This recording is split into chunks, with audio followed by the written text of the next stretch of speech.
ചെയ്യാൻ വേണ്ടി വരുമ്പോ രണ്ടാളുകൾ ഇങ്ങനെ കശപിശ കൂടുകയും അവരെ പിടിച്ചു മാറ്റുന്നതിന്റെ ഇടയിൽ അത് മറന്നുപോയതുമാണ്.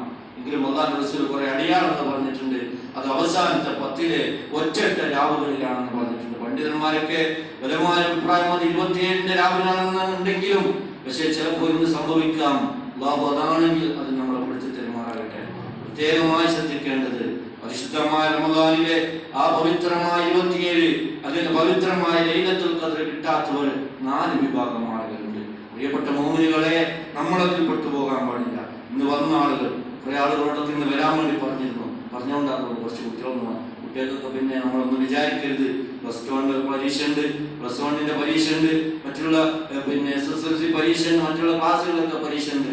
പണ്ടത്തെ പോലെ നല്ല ഇപ്പോൾ പഠിച്ചാലേ ജയിക്കുള്ളൂ, ജയിച്ചാലേ വലിയ ഉന്നതമായ സ്ഥാനങ്ങളും അതുപോലെ ജോലികളൊക്കെ കരകരമാക്കാൻ പറ്റുള്ളൂ. അല്ലാഹു നമ്മളെ മക്കളൊക്കെ വിജയിപ്പിച്ചു കൊടുക്കട്ടെ, അവരുടെ പരീക്ഷകളൊക്കെ അല്ലാഹു എളുപ്പമാക്കി കൊടുക്കട്ടെ.